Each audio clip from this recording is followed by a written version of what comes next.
study done on China's suppliers. Everyone's looking at buyers and how you can exploit China. No one is actually looking at the suppliers and how you can help them improve to become world class. So that's my study is focusing on helping the suppliers become better. Okay, and find out by talking to them directly. Yeah, but it's not random. It's basically like cold calling. We just go straight to the expo, and they think we're a customer, and they're very disappointed when they find out, oh, you're just an academic, right?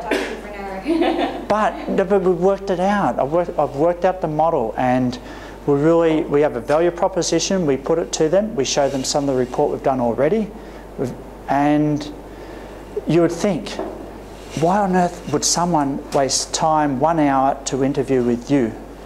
But then we've done 600 in a little over 12 months. Okay, 600 times 1 hour, not 600 times 15 minutes. And then we do follow-up phone calls.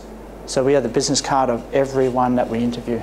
So we double check everything, their responses and things like that. Yeah. So that is so much fun. Yeah, that is so much fun. But you know, I am looking to work with partners on expanding it in the future, because it becomes a much more of an industry engagement exercise, especially focusing on the electronics industry. If we can go into other industries, we might do that too. We're also asking questions about the environment. Are they measuring aspects of the environment, and does their customer look for that to be important or not important when they're purchasing from the suppliers? Okay, but I haven't even had a chance to put that in yet. Yeah, very good question. This is very, very interesting data, by the way. Good question. I mean, I know in the news in the last couple of weeks, there was Apple that released its more color on its suppliers, that they were going to look, the audit process was going to be more detailed. And with all the incidents that happened on Foxconn over the last couple of months and years now, yes. The suppliers you're talking to, what kind of impact do you think that will have on the suppliers? How is it in practice? How is it impacting in practice? Okay, suppliers have become more aware of what international customers are demanding at some point in time. That's happening, right? So you have many more agents going into China, and like we've always had those quality checking agents. Okay, like suppliers learn from any interaction they have. Okay, number one. If anything, they're going to learn faster. Okay, but it's not just from international customers. Like even the Chinese government is putting pressure in terms of restrictions on how much waste and pollution you have in your factory. Okay, so it's not just coming from customers. There's also institutional pressures too. That's changing as well. So it will change. What will happen is suppliers will either integrate or they'll just close down if those costs become too high. So I was talking to one supplier at an expo, had a beautiful picture of their factory, and the factory is just across the border. You know, there's a bridge that government built across from Chungmun across to Shenzhen, just on the other side there. Shenzhen Bay? Yes, and probably 5–10 kilometres inside, and beautiful factory. They had a picture in the bay right in the background. They showed it at the expo. They just wanted to have a nice picture. I said, wow, what a lovely factory. And they said, oh yeah, we have to move it. We have to move it next month. I said, why? The government said that it's been rezoned into residential, and they don't want dirty industry in this area. And so that's happening. Like, that is a more pervasive influence than Apple sending more people in to inspect what you're doing. Having to move a factory compared to someone coming in to check to see the age of your workers or things like that. So there's a lot of things going on. Okay, so if you own a factory in China, you know there's going to be a pecking order of what you have to do first, second, and third. I don't think many suppliers have the ability to do the whole list of things they have to do at any one time. They're just going to focus on the realities of the situation. A lot of the second and third tier suppliers are supplying to, and I mentioned it earlier, the Sunzai industry, not to the Apples or HTCs or Motorola's. They're supplying to these Chinese clone phones that are sold in India, sold in Africa, and that's growing. Like that market is growing in many ways faster than Europe or USA, although it's smaller margins. So there are other markets out there. So it's not just going to be market pressure that is changing the suppliers' behaviour. Yeah, I think the main pressure is China government's putting a lot of pressure on it at the moment. I think, yeah. I don't know if I answered all of your question, but still in the process of learning what they do. Yeah, yes, yeah. Other questions or? Okay, so I just asked another small question.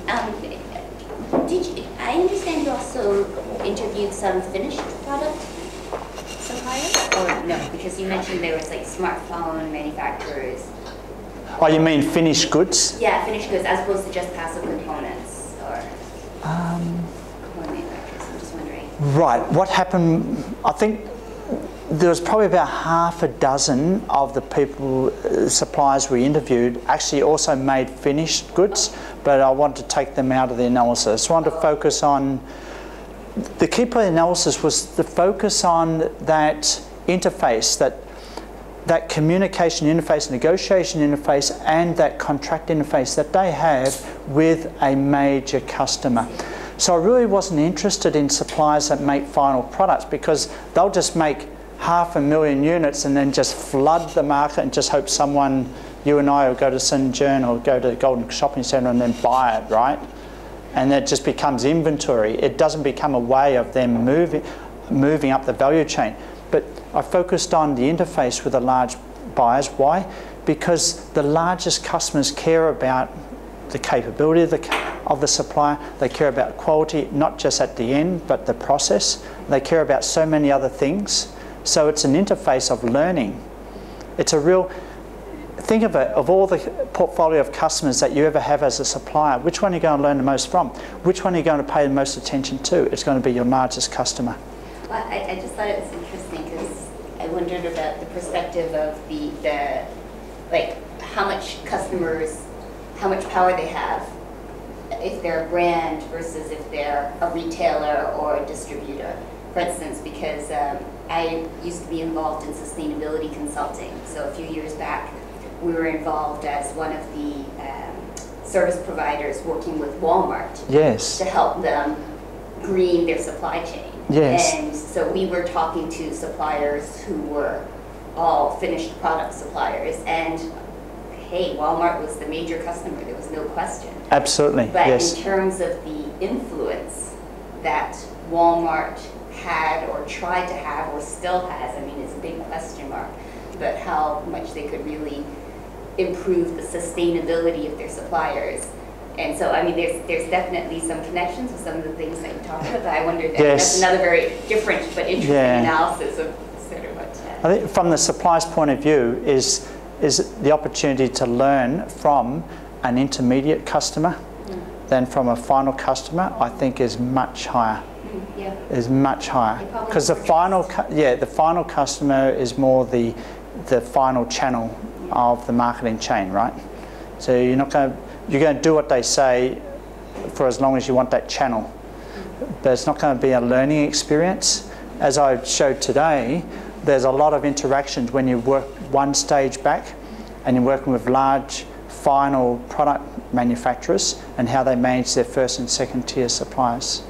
Yeah, so, but very interesting. Yeah, I appreciate that comparison. I do understand that Walmart does have power in that area. Yes. But maybe that's the reason why they ended up with facing so much cynicism, because companies, suppliers just saw it as a way of forcing them to reduce costs and reduce their prices, as opposed to being able to learn anything. Well, the difference is the symbolic capital. Yeah. Suppliers have symbolic capital when they become a supplier of Apple. I'm not sure how much symbolic capital you have if you have a channel through Walmart. It's more measured in profitability or dollars. That's not something, I'm not sure. Okay, so maybe the difference is in the symbolic capital. Okay, so that's good. Great, thank you very much. So great, thank Henry. you for giving us a little gift from the chamber. Oh wow, Thank you. the suite during your train rides and plane rides to China. So thank you very much for being here today. We really appreciate it. So. Henry, thank you. And thank you to the Chamber. Thank you. Thank you. Very good.